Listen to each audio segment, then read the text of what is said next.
Ghana's opposition meets with U.S. Congress. CPL boosts number of arrivals in Ghana. And Exxon relinquish Kaicher block.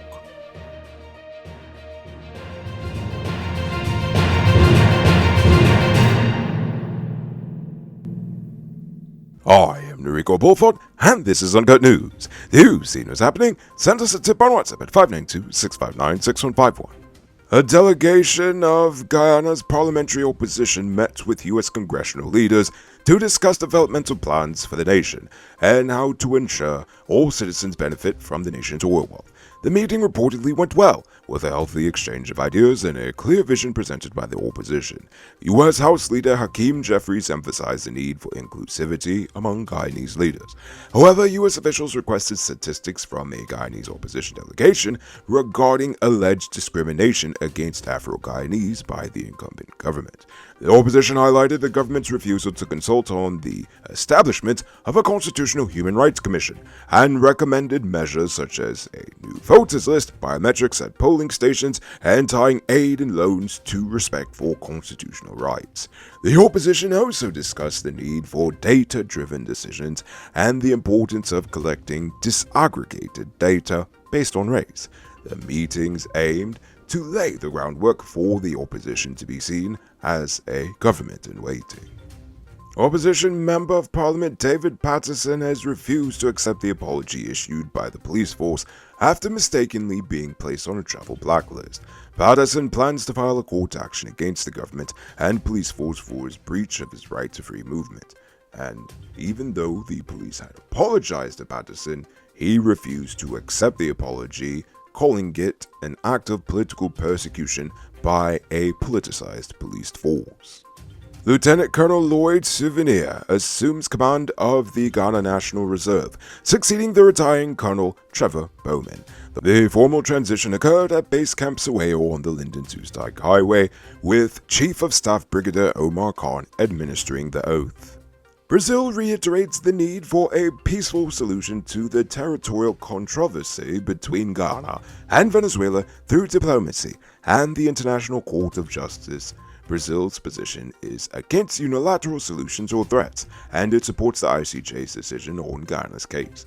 Venezuela's intent to join the BRICS grouping does not change Brazil's stance on the matter. Ghana remains committed to settling the dispute through the ICJ and rejected bilateral talks. Ghana's permanent representative to the United Nations dismisses Venezuela's claim of a planned U.S. military base in the disputed region. Attention truck owners. Between potholes, bad drivers, and high fuel prices, you've got 99 problems to deal with. But with Powered Automotive, your engine ain't one. That's because they stock high-quality parts and spares you need at prices you can't beat. Visit them at Lot 491 EE Eccles, or call or WhatsApp them at telephone number 6970171. Save big on truck parts at Powered Automotive, the #1 heavy-duty truck parts store in Ghana. Tired of waiting on hold, tracking down a delivery driver, or carrying cash for your food orders? GT Eat is here to make your life easier. Ghana's first cashless food ordering and delivery app. Choose from Georgetown's top restaurants, pay securely with your card, and get your food delivered right to your doorstep. With the convenience of being able to order from your phone and the added feature of tracking your order, GT Eats is the ultimate solution for all your food needs. Download the app on Apple and Android stores and start ordering the easy way today. The Chedi Jagan International Airport has experienced a 12% increase in arrivals during the first 20 days of September, coinciding with the Caribbean Premier League cricket matches. By the end of September, over 36,000 passengers are expected to have arrived.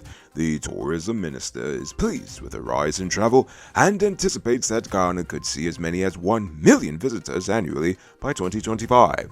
The hotel industry is preparing for this influx by constructing new hotels and adding 2,000 internationally branded rooms.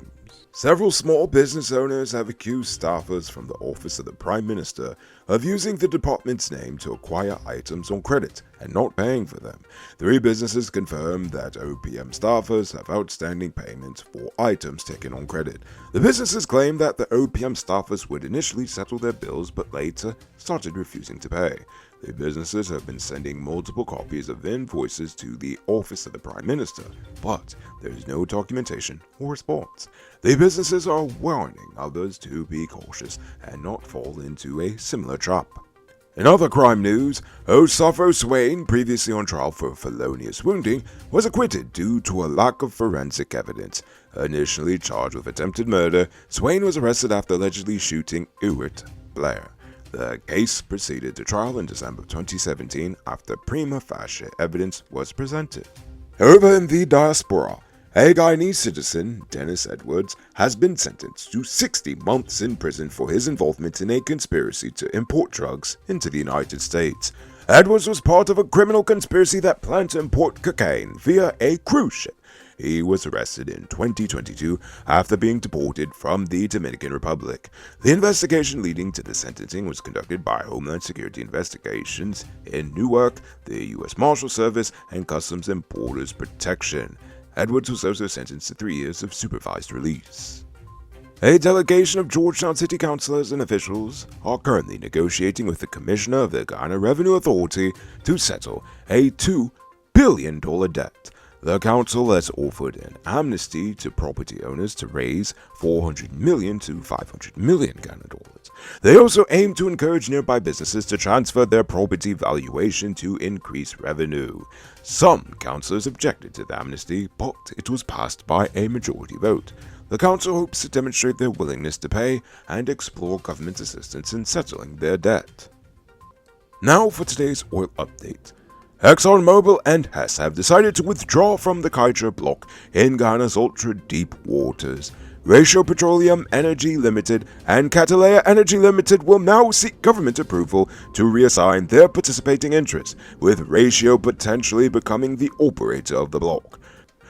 The Tanaja 1 well on the Kaitra block confirmed the extension of the Cretaceous petroleum system and the Liza Play fairway, but is currently considered non-commercial.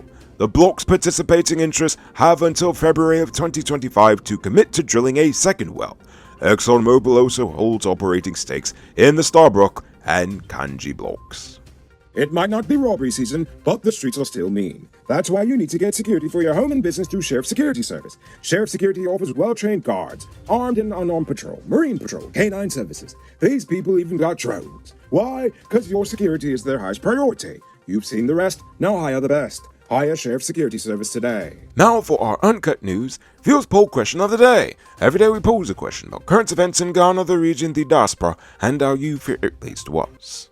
But before we get to that, I'm proud to announce our latest addition to the Noble Army, Richard Singh, who is supporting us at the reporter level, the highest level of monthly support we've received so far. So thank you, Richard Singh. And also, a special thank you to David Griffith, Dion Nascimento, Project Zero, and Dimitri V. I appreciate you all. And if you're watching at home and you'd like to support our movement, just hit the link in the video description. As you could probably tell, we've been having some issues over here at Uncut News that has prevented us from uploading regularly and on time over the past few months, and sadly, for circumstances beyond our control, tomorrow will actually be our last episode for quite some time, if ever, at least in this form. So, with that being said, tonight I'm asking for a final time. What questions do you have for me, Noriko?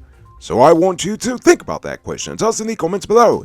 If your response is good enough, we just might feature it in our next episode. Anyway, that's all the time we have for tonight, and check us out tomorrow for another. Until then, I'm Noriko Bolford saying good night, folks.